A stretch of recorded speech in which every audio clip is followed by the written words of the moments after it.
Hi, I'm Signal Managing Editor Perry Smith, and on behalf of the Signal and publisher Richard Budman, I'd like to welcome you to our 25th Congressional District Candidate Debate. I'd like to first thank the candidates for participating. And during the process of organizing this get-together, the candidates agreed to the following format. I, as moderator, will give the prompt on a topic. The candidate who goes first will then have 1 minute to discuss the topic, and then the other candidate will have 1 minute to respond. The candidate who originally answered will then have 30 seconds to rebuttal, and then so will the second candidate. If the original candidate refuses the rebuttal opportunity, we'll move on to the next topic. We'll then reverse the order for the next topic. Should one of the candidates exceed their allotted time, they will hear a following alert, and we ask that they move on. So let's begin with an opening statement. Both candidates will have a 1 minute opening statement. We flip the coin. Katie Hill, you're going first. Right. Well, first of all, I want to thank you so much for this opportunity. It's also great to be back here on the College of the Canyons campus. I have spent a lot of time here over the years as a student and getting my master's at the University Center. This is an opportunity for us here in the 25th District and in Santa Clarita to change politics as usual. For too long, we've had representatives in Washington who have been accountable to big corporations and special interests and partisan politics and have failed to put the needs and concerns of all of us at the forefront.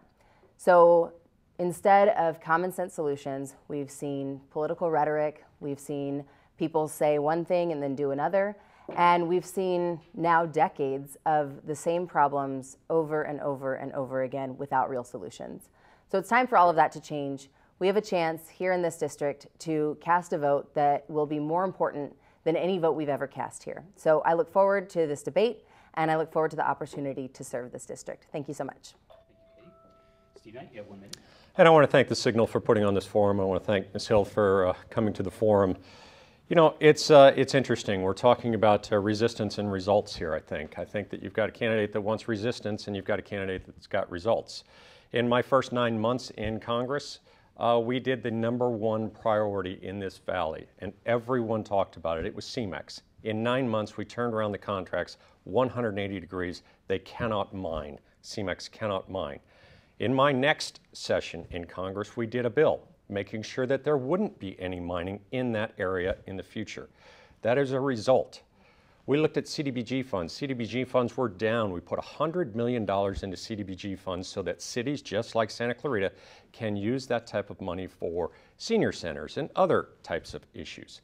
And just recently, we got a $47 million grant, or actually payment, for the choke point on the I-5 freeway. These are real results for Santa Clarita. Thank you. Thank you for your opening statements. And that transitions us to our first topic. Again, all throughout the topic, the first candidate who responds will have the option of leading the conversation. Then the second candidate will have 1 minute. We'll go back for 30 seconds, and so on. And Katie, again with the coin flip, we went to you first. What is your number one priority if elected? Yeah, so there are countless priorities that we have to address, and I don't want to put any of those as secondary necessarily.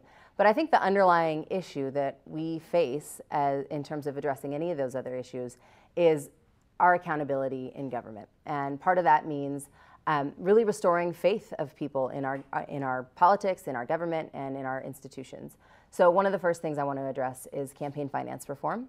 I want to address voting rights, and I want to address the corruption that we're seeing in Washington. And part of that is all part of a package that we're going to be introducing to the floor right away with Democratic leadership. And I believe that that'll lay the groundwork for us to show that we are committed as a party and as individuals with this new change to ensuring that voters have a voice and that we are going to be working for them and not the political powers that be as usual.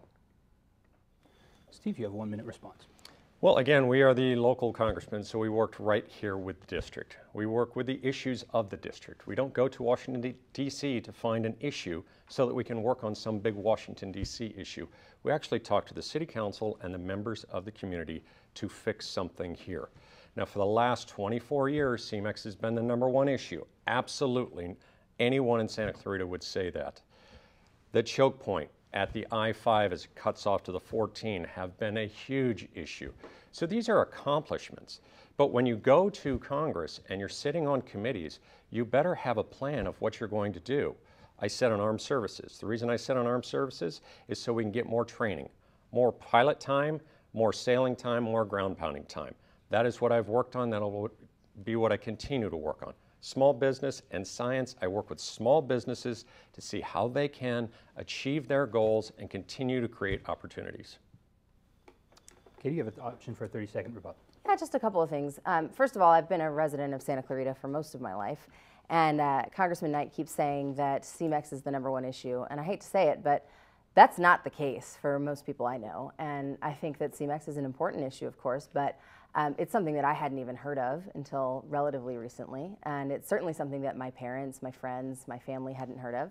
And as for the I-5 expansion, I find it ironic that we're talking about a $47 million grant when Congressman Knight openly supports the repeal of the gas tax that provides the main source of funding for that project. Steve, would you like to respond to that for 30 seconds? Very interesting, too, that we have 70,000 people that commute from the Antelope Valley into the LA Basin every day. We have tens of thousands that commute from Santa Clarita and another tens of thousands that commute from Simi Valley. And to say that Prop 6, the repeal of this gas tax, is not an important thing, I think that that's really degrading these people. We can fund this at the state level. We've gone from $99 billion when I was there 4 years ago to $142 billion, not $1 into roads. Okay, again, now for the next prompt, Steve, you're going to go first. Stance on Social Security. My stance on Social Security has been very firm. I've gotten an award each of my 2 sessions in Congress for being a defender of Social Security. Now, these ads that are going out is one item of a huge answer. When I tell the huge answer to all of the seniors that I go out and talk to, they nod their head and say, boy, I wish we would have heard that. Well, that's politics. Politics are, you know, when you're trying to unseat somebody, you take a small part of an answer, you pull it out, and you throw it out to a whole bunch of people hoping to scare them. The people in this district know I've been a defender of Social Security from the very, very beginning. I think that Social Security should be strong for this generation as for my generation, which is the next, and continuum. But also remember, it's been around for more than 70 years. And we do have to work to make sure that Social Security will continue. Katie?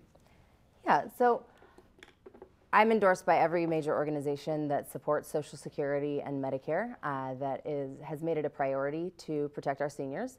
You know, I think that the words of the congressman speak for themselves in terms of saying that Social Security is a bad idea. And I recognize that things are taken out of context. Certainly, some of the words that I've said have been taken out of context during the course of this campaign. But fundamentally, we're talking about the Republican Party that has made it perfectly clear that they want to gut Social Security and Medicare in order to pay for the tax cuts for the wealthiest people in our country. That is the inevitable result of the tax plan that has been passed, the tax plan 2.0 that we are seeing the attempts to pass, and which Congressman Knight has supported wholeheartedly. So we have to protect Social Security. It's a huge priority for me. It's something that I've seen the direct results of even Social Security not being enough to provide for the cost of living for seniors in this community, and I will be a consistent and straightforward advocate for. So here's the difference. She's saying I will be. I'm saying I have been. There is consistency with what I've done from the state legislature to Congress as being a defender of Social Security. That is concrete. It is evidentiary out there that shows this. It's not a, boy, if you send me there, I'll do this. You're actually putting somebody there that has already done it. My evidence is concrete. Evidence over here is a wisp of hopefully she'll do it. Yeah, so I would just counter that by saying that every major organization whose sole purpose is to defend Social Security has given Congressman Knight an F rating and has instead put their support behind me. So while I haven't been there, I certainly haven't received an F rating, and I look forward to fulfilling the promises that I've made on this campaign trail, and which not only am I behind, but the rest of my party is behind as well. Okay, thank you, and we're going to go on to the next topic. Education reform. Katie, we're going to go with you first. Just education reform in general? Yeah. Sure. So you have the topic. You sure. can take the discussion where you need to go. Sure. So first of all, the reason that people come to this community is for good schools. It's the reason that my family came to this community, and it's the reason that so many other people come here, is because they want to provide for the best possible education for their kids.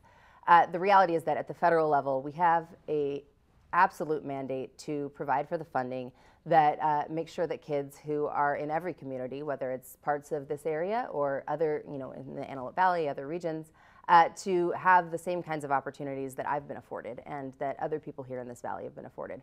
We have to fully fund special education. We have to fully fund Title I and Title II schools. And I believe that we deserve the opportunity to be creative in terms of the education that we're looking at, and that at the state level we need to be partnering with the federal government as well. Steve, 1 minute from you, please. So, very open-ended question here, but the fact of the matter is public education, the majority of that money comes from your state budget. When I was there, I voted to make sure that our schools were firm and we were getting good funding, because my children have actually gone to public education every year of their life. I sat on the PTA for 12 years. I know what public education is. It's not a platitude of just saying, boy, we got to put more money out there, we got to fully fund this. I actually worked with the teachers and actually worked on a PTA to find out what are the issues. And the issues here in Santa Clarita might be different than the issues in La Jolla or Palmdale or wherever you say. So we've got to allow that local control to happen. The local control funding mechanism that happened about 4 years ago was a step in the right direction. But a complete step would be allowing our local elected board members to actually have that authority to move forward with their schools and their priorities. Katie, you have a 30-second response. Yeah, I had the privilege of attending every single year of school in public schools as well. Highlands Elementary School here in Santa Clarita, Arroyo Seco Junior High, Saugus High School here at College of the Canyons, and then Cal State Northridge. So I too know the exact benefits of a public school system and where it has increased needs. So I think one thing that we actually have to really pay attention to is that there is a need for local control. But more importantly than anything else, we have to have commitments at the federal, state, and local government levels to fully provide for the resources that kids need to get the education they deserve. Thank you. And Sure. Well, there's a big difference here. There's obviously a huge difference between us. One wants big government to come in and take care of schools. I've seen this. I've been a parent of 2 children. Yes, I went to public school too. When you're going to school, you're going to school to learn and get an education. But when your kids are going to school, you're looking at the totality of what's happening. And when you're on a PTA, you're looking at every little nook and cranny. And the local control is a very big part of this. Don't let big government come over and take care of our schools. all right, thank you. Next topic, we're going to go to the debate about ICE. Steve, what are your thoughts on the subject? You have 1 minute. Well, it's very clear. I was the Los Angeles police officer for 18 years. I believe fully in law enforcement. I also believe fully that our border is guarded by very brave men and women every day, and we've got to give them more support. I believe that our border security should be strengthened. That means that if there are places where you can actually walk over the border, which there are, then we should fix that. If we need more boots on the ground and we need more control there, then we should fix that. I believe in a total experience at the border of fixing what is not there and making sure that it is safe. Not just for the drugs that come over and the sex trafficking, but the possibility of a terrorist attack, of bringing something over our border and then detonating it right here in the United States. So I fully support ICE. Katie, you have 1 minute. Yeah, so the debate over ICE, I think, is the wrong debate, first of all. Second of all, I think that it's something that we should be talking about in reference to what is a comprehensive plan for immigration reform? What does that look like? I'm proud to be supported by not only Border Patrol agents, but also by immigration organizations, a number of them, because I believe strongly that most people can agree that there are common sense solutions to the issue of immigration. We can be compassionate. We can also have tough border control, making sure that dangerous people, sex traffickers, drug traffickers are stopped. And at the same time, we are allowing for people who want to come into this country, work here legally, and contribute to our society, have the opportunity to do so. I think that this is something that the vast majority of people in this community agree on, and we need politicians who are going to put the rhetoric aside and actually get to work on something that is beneficial for all of us. Steve, you have the opportunity for 30 seconds. Yeah, I love it when people put out comprehensive immigration reform. They absolutely know nothing about how things work in government. If you use that term, people shut down automatically. So I'm part of a bipartisan group that's Republicans and Democrats going in and looking at the items that we can actually do on immigration and the border. We work together very closely. These are not all Republicans, not all Democrats. We work on border security, we work on visas, we work on TPS, we work on DACA, and we're trying to get smaller bills that will actually pass the muster. Katie, you have 30 seconds to respond.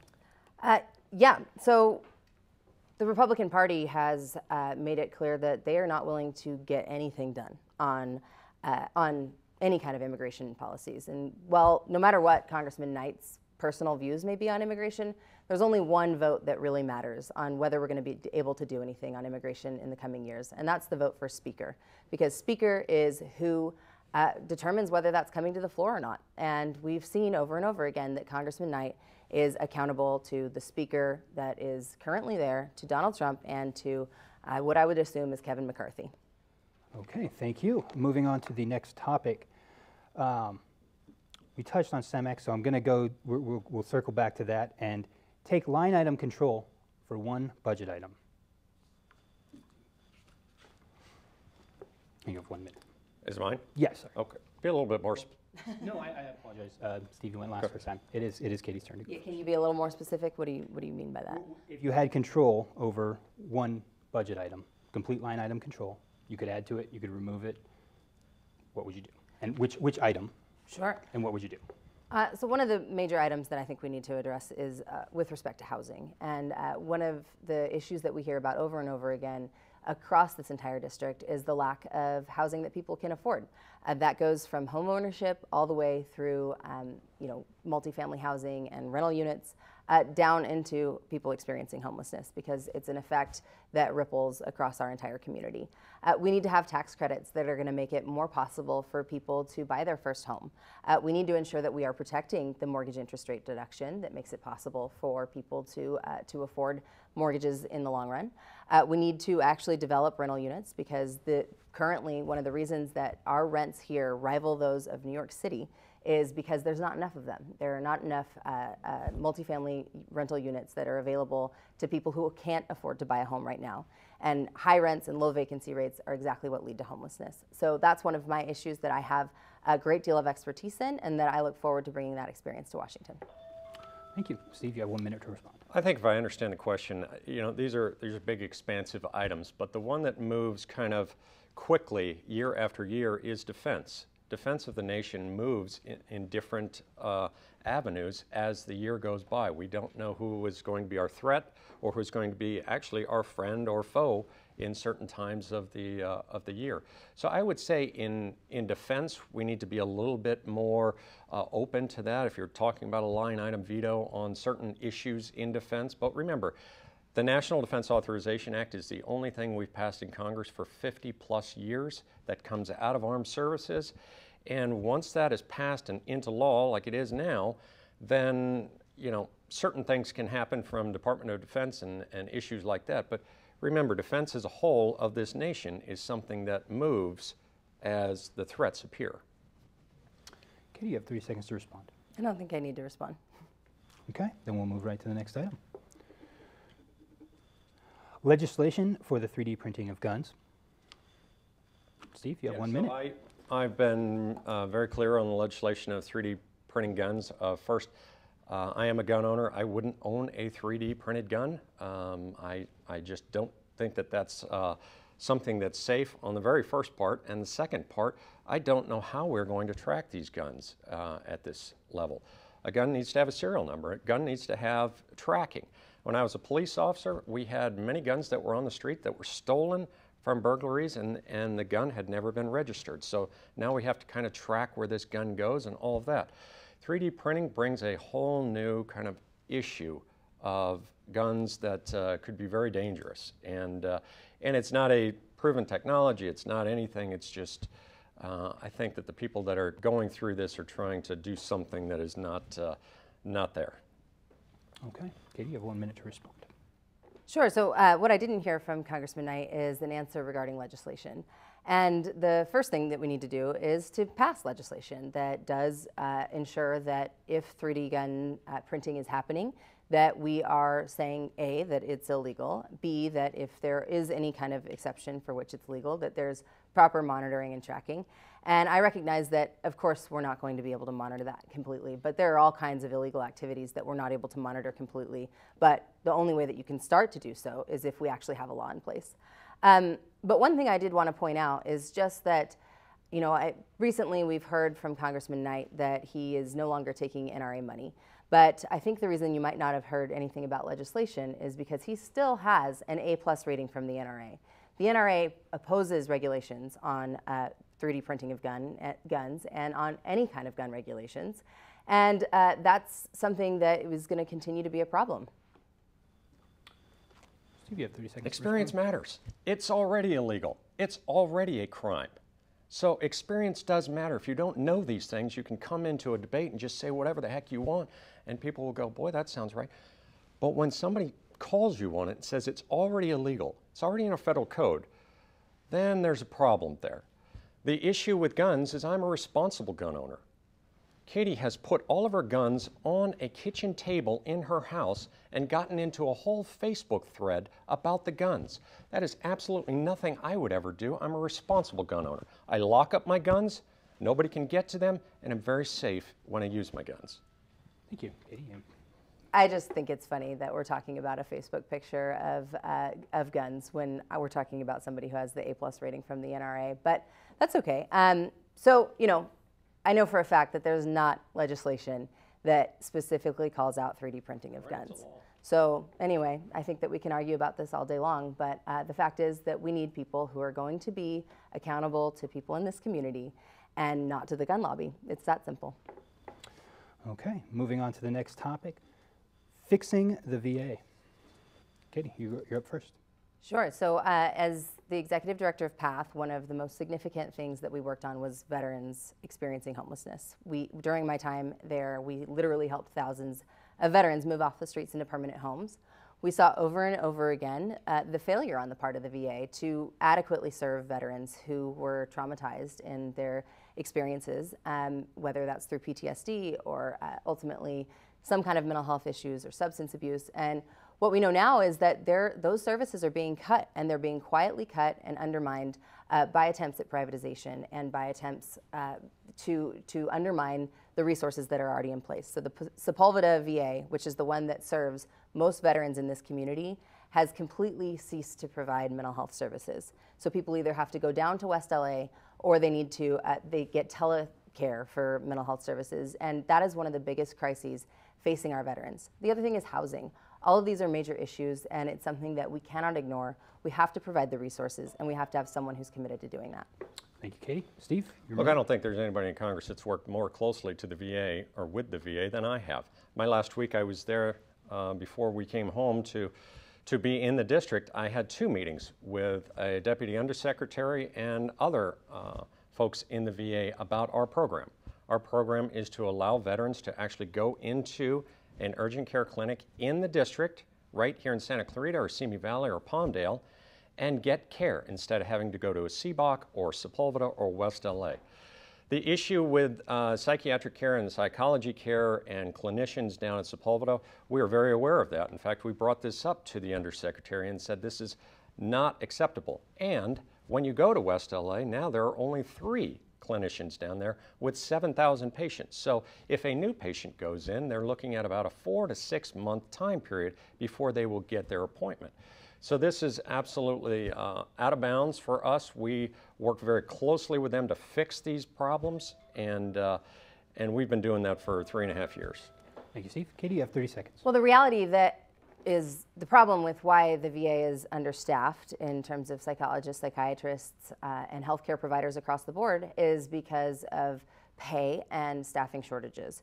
So we've seen the federal government employees bear the brunt of budget cuts across the board, and that's something that the Republican Party and Donald Trump are willing to throw under the bus every single time. It's hard to work in public service. We all know that. And we have to have competitive pay and benefits to be for people to be willing to do so, and especially to recruit trained healthcare providers and mental health care providers. Thank you, Katie. Steve, I'm glad there's acknowledgement that it's hard to work in the public service sector. I did that for many, many years. The issue is not what's happening with pay and benefits with the clinicians. It's that the clinicians, there's not enough across the board. This is a problem with getting people into our medical schools like UC Riverside or wherever they want to go, getting them through the process and then getting them the training so that they can work with veterans. Just because you have that degree doesn't mean you get to work with veterans. Okay, thank you for that. We'll go on to our next topic. Steve, you're up first. The topic is sanctuary cities. When I was in the legislature, sanctuary cities started to become this issue across California, and we've seen the big cities from San Francisco to San Diego all become sanctuary cities, including Los Angeles. I think that when sanctuary cities tried to become a sanctuary state was a huge difference. Now, here in this district, we've had 2 cities that have opted out of SB 54 and said that we don't believe that we need to be a sanctuary city in a sanctuary state. About a year ago, Governor Brown came to a luncheon that I got to talk to him, and I said, please don't vote for the sanctuary state because it puts us at a disadvantage. The cities that want to do it are doing it, and if they do it, they're doing it on their own accord. Don't force it on other cities. He didn't believe that, and he voted for it. Okay, you have a 1-minute response. Yeah, the whole concept around sanctuary cities is a false narrative, and it comes down to what we're seeing at every single level, which is a failure around immigration policy. That is something that you can't say it should be localized, because this is something that needs to be nationally consistent. It's also something that we have to really get a grip around how we can have smart immigration policy that is both tough and effective and compassionate. And there is no reason that we can't do all of those. This whole term around sanctuary cities is one that is thrown around. It's politicized. It's something that further divides our community. It's unnecessary, and it's something that I think we should be moving away from. Thank you, Katie. Steve, would you like to rebut? I'm good. Okay, we'll move on to the next topic.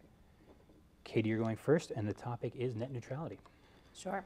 So net neutrality is something that that is so important for us to maintain our access to the internet. That everyone, at this point, we need to be looking at the internet as something like a public utility, and the regulations that we're putting in place should ensure that. And we've seen the influence of corporations and huge, conglomerates like AT&T affect our politicians and affect the people who are supposed to be protecting consumers.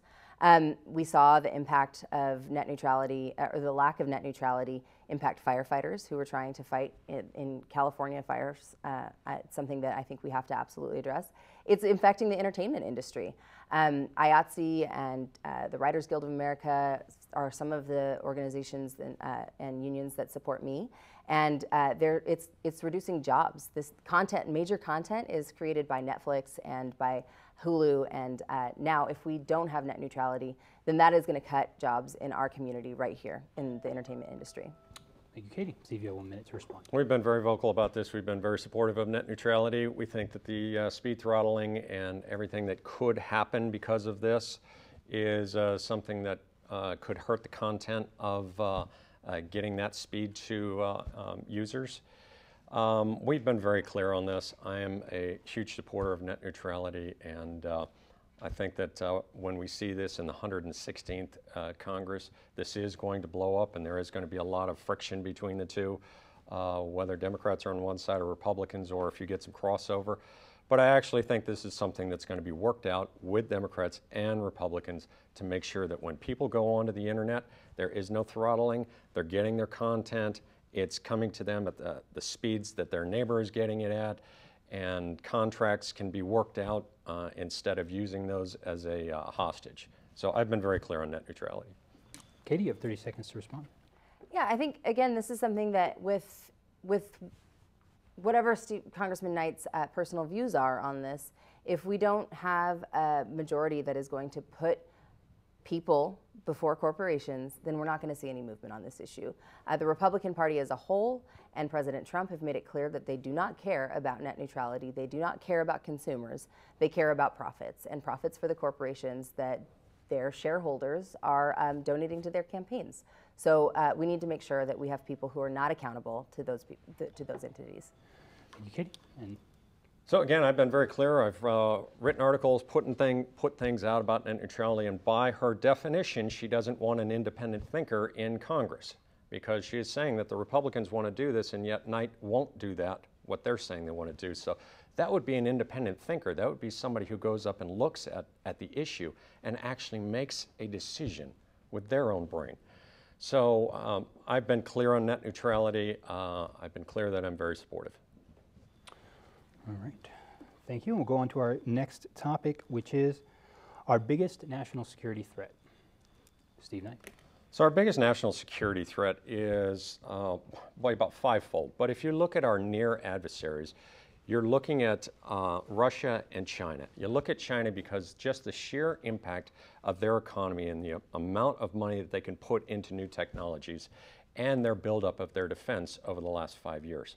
Russia, after it was broken up and became Russia, has gone through a very deep lull, and now they are building back out of it. So we're seeing Russia as a very, very difficult near adversary. But then you look at all of the other rogue nations, and I put Iran at the very top of these types of nations that can get some sort of a new product, new kind of technology, and then use it here in the United States or against one of our allies. So it is a big, big picture that you must watch every day. Katie, you have 1 minute. Yeah, I would say that our biggest threat to national security right now is the completely erratic foreign policy that has been happening under this administration. We have seen historic lack of investment into our State Department in terms of diplomacy. There are countless unfilled jobs, and we have leaders or non-leaders who are making it clear that they don't have any kind of consistency in terms of foreign policy. And we don't know if we're friends with North Korea or with Russia one day or enemies the next. Same with China. We're starting conflicts when we have no plan on how we're going to be addressing those. And so what we need are people who are going to stand up to this administration to say that this is an unacceptable way for us to operate as a country. We have the most powerful defense in place, and now we need to have the foreign policy and the diplomacy that matches that. Steve, you have a 30-second So sitting on armed services, the biggest responsibility I have is to decide if we're going to send young men and women into harm's way. If we would have had this debate a year ago, the very first question would come out of your mouth was, how do we deal with North Korea? Today we're not talking about North Korea as we would have a year ago, because diplomacy and policy changes are working. Some of them are very tough, but they are working. So again, armed services and defense of this nation moves, and we've always got to be prepared. Katie, you have a 30-second response. Yeah, I think I would just reiterate that we're not talking about North Korea right now, but the threat has not changed. We have not seen denuclearization. We have seen consistently that this is something that could come up at a moment's notice because of the erratic behavior of this administration. And it's something that Congressman Knight has refused to stand up to. So I think that what we need to see are people who are, you mentioned that we need independent thinkers. And while net neutrality is one example, the examples are over and over again that your voting record shows that you're with Trump 99% of the time. And that's different than the words that you're speaking. And that is the end of the 30-second response. We're going to go to the next topic. Katie, you're going to go first, and the topic is trade policy reform. So right now we're seeing trade policy that is negatively affecting Americans across the country. The whole concept of tariffs that we're seeing from the Trump administration is hurting farmers. It's affecting prices for consumers. We're not seeing necessarily dramatic price increases right at this very moment, but we're going to. And I think it's clear that there's a misunderstanding in this administration about what tariffs even are. So what we need is a Congress that is going to influence trade policy, is going to make sure that we're making smart decisions around how are we going to best benefit this country in terms of our farmers, in terms of our workers, in terms of our consumers. And right now there is no consistent thought process around it, and there are no checks and balances to make sure that we're not harming our own citizens. Steve, you have 1 minute. I think what you're going to see is you're going to see an independent thinker that actually gets things done. Here's another example. When these trade tariff policies came out, we were very clear on many of them across the board that we needed to stand up, meaning me, and say this isn't right. We did that with the solar industry. We wrote the very first letter with me and Jimmy Panetta, who's a congressman here in California, about the newspaper tariffs. We got that reversed. So I think that the administration is being very aggressive, and I like that because you do need to be aggressive to get some things done. And a perfect example of that is how quickly the EU came to the table after these tariffs had kind of moved forward, and the EU quickly came to the table and said, we've got to have an agreement on this. So whether I agree with the policies moving forward every time or not, I like aggressiveness to get something done for Americans. But when it's not going in the way that we think, then I will absolutely put something out against it. Thank you. Katie, you have 30 seconds. Yeah, I would just go again to the actions speak louder than words. And Congressman Knight is with Donald Trump 99% of the time. And I don't agree with anyone 99% of the time, let alone a president and a party that I am saying I'm an independent thinker around. So I think that that's something that we simply have to take into consideration when we're talking about whether we can count on Congressman Knight as a true independent thinker. Congressman Knight. So what she's saying is it's 99% of the time because an ultra-liberal group put out a issue and she ran with it. Because this ultra-liberal group said that this is what's happening, so let's run with that. Let's actually look at something that is bipartisan, that is Republican and Democrat. Look at the Lugar Institute. The Lugar Institute put me as the number 63 most bipartisan member of the House of Representatives. So that's not saying that I'm with the Republicans all the time, but it is saying I'm an independent thinker and we get things done bipartisan. Okay, thank you. And moving on to the next topic. Again, this is a broad prompt, and you guys can lead the discussion where you'd like on defense spending and the military's budget. Steve? So defense spending, we've seen over the last year and a half that we got a 2-year budget. We went into this saying that we need a 2-year budget on defense because we've been in combat for 17 years. In 17 years, we have many rotations. I've talked to several members of the military that have had 6 rotations or more in the last 17 years, and that just wears them down. We also break things because we're using them so much. So we needed a rebuild of the military. That's how we got this 2-year budget on the military. That's how we got this appropriation for the military of last year and this year. It has increased. It's gotten us more cockpit time. It's gotten more sailing time, more ground pounding time. It's made sure that our people know that if we send you in harm's way, you're going to be prepared. We also put a huge amount of money into new services for family members, more adequate housing on bases, and more counseling for people that might be in MST or PTSD. Katie, you have 1 minute to respond. Sure. As far as military spending goes, it's something that has to be a huge priority for us in terms of deterrence of threats, in terms of the safety of our troops, whether that is, in terms of foreign engagements, but also in terms of our equipment. And it's also something that is really important in terms of the jobs that are here in this community, something that I would be an advocate for.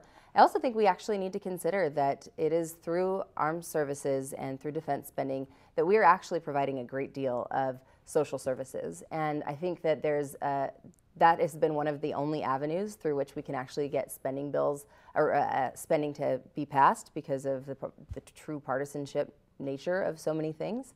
But it's something that I think we should be looking at, dissecting, and it's something that I look forward to working on. Steve, you have 30 seconds. There's not true partisanship when it comes to defense. I can tell you that. I sit on Armed Services. There's 63 members. Our defense appropriation, or our defense policy bill this last year was voted on with 1 negative vote. That was 62-1. So it is not a partisan issue. It's very bipartisan that we work to make sure our men and women are prepared, and when they come home, they are taken care of. The last thing I'll say is I put in 9 amendments to the NDAA this year. All 9 were accepted.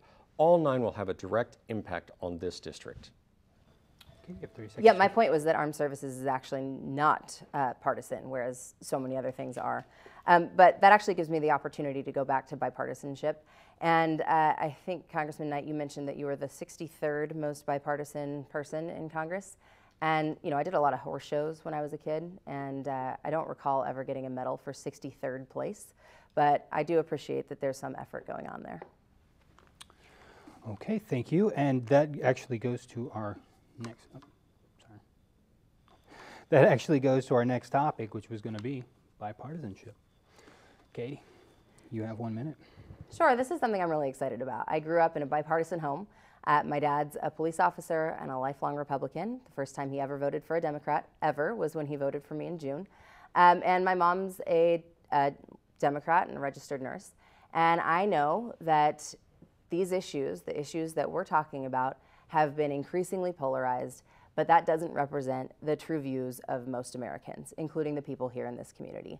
I know that when we talk about our values, when we talk about the issues that affect our day-to-day lives, if you take away the rhetoric that we're hearing from our leaders and from the media and from the people who are having this conversation at the national level, then we're able to actually make progress. We're able to come to some kind of an agreement, even though we're not going to agree on everything. And frankly, the only way that we can actually have true bipartisanship is if we have people in Washington who are going to make this a priority and who are going to represent their entire community, their entire district, regardless of whether those people voted for them. And the truth is that that has not happened with Congressman Knight. Thank you. Steve, you have 1 minute. Well, let's get to the real truth, because the real truth is that has happened. A lot of issues are getting their way through Congress and to the president's desk and getting signed that are bipartisan. So when people say, oh boy, nothing's happening, everything is all clogged up, I say, yes, there are issues, but we're getting a lot of things done. The last week we were there, we did a 5-year reauthorization of the FAA. That hasn't happened in years. We normally fight and scream over that every year or every 2 years. We did defense spending. We got that knocked out, and that had, I don't know, 380 votes on the floor. That is hugely bipartisan. When I was a state senator, I was in a supermajority. I got more bills passed than any other Republican senator in Senate in California. So I was number 1. So, and then just looking at this bipartisan Lugar Institute, if you are in that kind of group where you're very bipartisan, people are saying, boy, when you write a letter, you look for a Democrat to be on it. When you write a bill, you're reaching across the aisle. That's what they're doing. Thank you. Katie, you have 30 seconds to respond. The partisanship is really something that it comes down to who is going to be able to stand up to their party when it really counts. And we've seen Congressman Knight not do that on the votes that really matter the most, whether it be on the Affordable Care Act. He voted 9 times to repeal the Affordable Care Act without a plan, including last year when it would have taken away health care from 60,000 people in this district.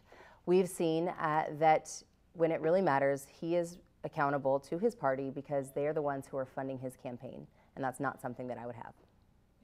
Steve? Boy, if we're talking about funding, she's outraised me by about 5 to 1. 10 times more money will come in for Katie Hill than will come in for Steve Knight. I am sure of that. So if we want to talk about, boy, finance reform, let's talk about that. Let's talk about all the money that comes into campaigns. We can absolutely do that. But let's look at what I have done. I've signed 2 discharge petitions while I've been in Congress against my leadership, not against my party, against my leadership and everyone, to make sure that I was standing up for what's valuable for this district. Thank you, Steve. And you're going first on our next topic. And again, remember, it's open-ended. You guys can take the conversation where you'd like. NAFTA. NAFTA. You have 1 minute. Okay. So NAFTA's, I fully supported a change in NAFTA, but keeping NAFTA kind of moving in the same progress. We dealt with an awful lot of people that move goods back and forth across the Canadian border, across the Mexican border, and a lot of these are truckers and companies that they're an international company, so they deal with not just these 3 countries, but they deal across the oceans. And they said, boy, we've got some issues with NAFTA, we want to get them fixed, but we want to keep NAFTA as a whole moving in the same direction. So in our roundtables and our talking to different groups, that's the way we thought that was the best way. If you would have just killed NAFTA and said we're going to start all over, I would have been 100% against that. And you've seen the new NAFTA agreement is very close to the old NAFTA agreement, just fix some of the items. Katie, you have 1 minute. Sure. NAFTA does need, it needs fixing. I think that what we've seen is just in time for the election, we've seen a pretend new agreement that has none of the details fleshed out. This is something that we haven't had the opportunity to really work on. And as we all know, the devil's in the details. That's something that I know all too well from working on a number of issues as the executive director of a huge organization. You can't just say, oh, look, we fixed it, problem solved. We actually have to go through it line by line, solve the problems that are going to protect American jobs and are going to protect our critical relationships with our allies.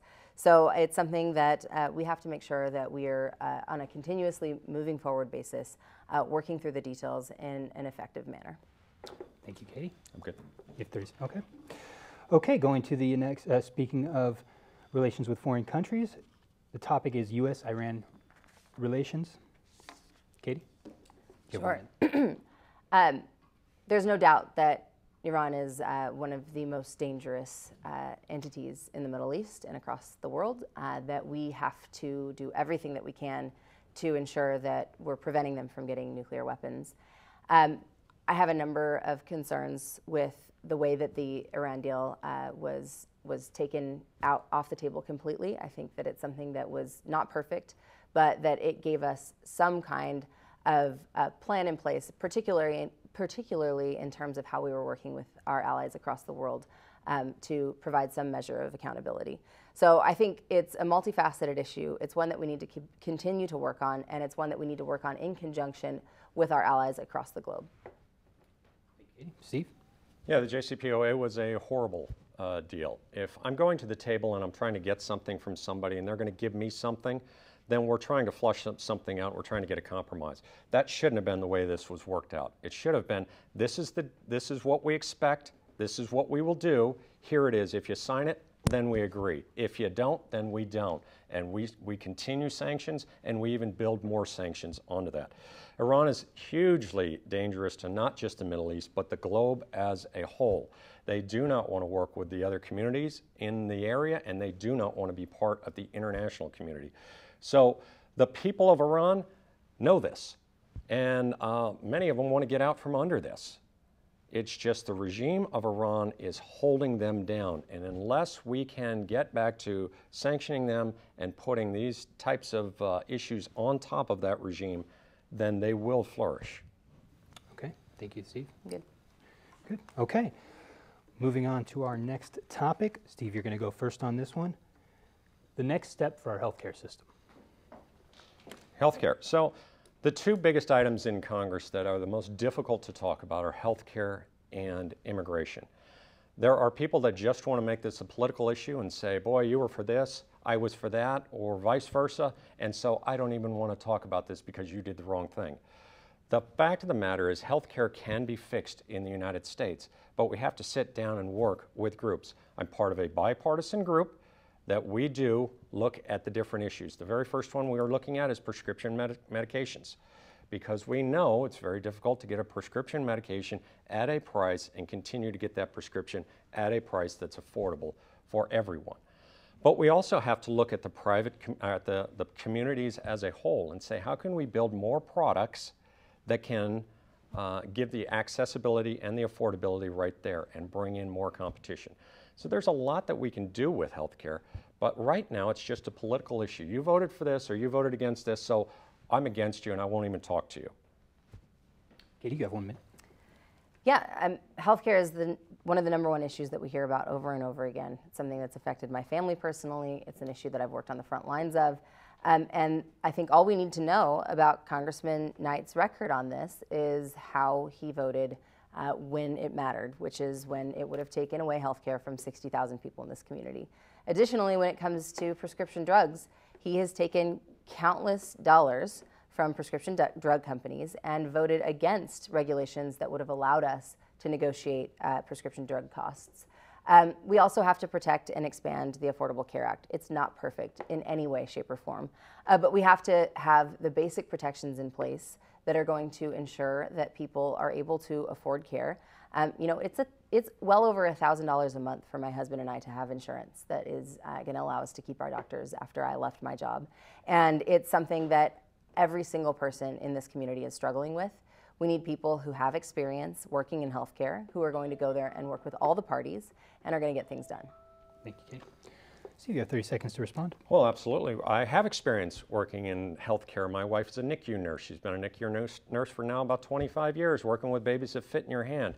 We deal very closely with not just the nurses and the doctors, but every part of the healthcare system. It's very, very difficult to go in there and say that we're going to put a system like ACA in place, and then we're going to leave it, and we don't ever want to say anything about it. And if you do, then I'm going to bring it up in politics, because that's the way we go. But the fact of the matter is, you've got to work on these things incrementally so that we make sure that they can work in the communities and we can afford them. Katie, you have 30 seconds. Yeah, I worked on the Medicaid expansion here in California in a dramatic way, working with every single level of the healthcare system, whether it's direct care providers or it's the healthcare plans and it's actual consumers of care. So it's something that I have real direct experience with. My mom and both grandmothers are nurses, but that's not the experience that matters in this regard. It's actually on actual policy. We do need an incremental approach, but that incremental approach has to ensure that the protections that have been given to people already are still in place while we work towards adding more. Thank you. And at that point, we're essentially out of time. We're going to go to our closing statements. Katie, you have 2 minutes. Sure. Well, I want to thank the Signal and you and College of the Canyons for hosting us. I think this has been a great conversation.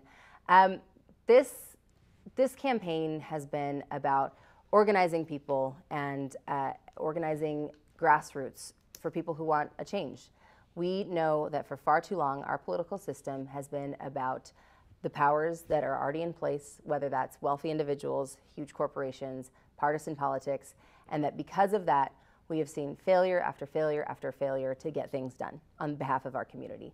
And the only way that we're going to be able to change that is by sending people to Washington who have fresh ideas, who have real experience, who have the ability to go in and stand up to politics as usual and to change things. I am somebody who has spent my entire life here in this community. I love this community. I was never planning on becoming a politician. I have spent my entire career serving vulnerable people, serving our men and women who have served our country, and making sure that we're addressing issues by bringing all people to the table. I know that with the literally 25,000 plus donors who have given to this campaign and the 5,000 plus volunteers, that this is a movement at this point. And every single person has the opportunity to change things, not only for this community, but for our entire country with a single vote. So no matter which way you vote, please make sure you vote by November 6th. I look forward to seeing you out there, and let's do this. Thank you so much. Thank you, Katie. Steve, 2 minutes. Yeah, I want to thank the Signal. I want to thank everyone for tuning in out there and making sure that they're hearing the differences in the two candidates. We're looking at results and resistance here. That's exactly what we're looking at. We're looking at someone who's been in Congress now for 3.5 years and has a huge amount of wins for the district. Whether it be the CDBG funds, whether it be the choke point correction that we've gotten over the last few weeks, whether it be just the 2 bills that were signed in the last 2 weeks from October 5th to today for sexual trauma in our military and to make sure that every airport across the country has a private room for breastfeeding. Just in the last week, we have seen those accomplishments. Those are my bills. So we've moved forward with what we told you we would. We would stand up for the armed services. We'd stand up for our veteran care. We'd stand up for small business, and we'd make sure that this is a place where everyone can communicate. That's why I'm a bipartisan member of Congress. That's why we do it that way. That's why I was a bipartisan member in a very difficult atmosphere in Sacramento. It is a track record. You see what you get, and you see the concrete behind it of actually words and accomplishments by activity.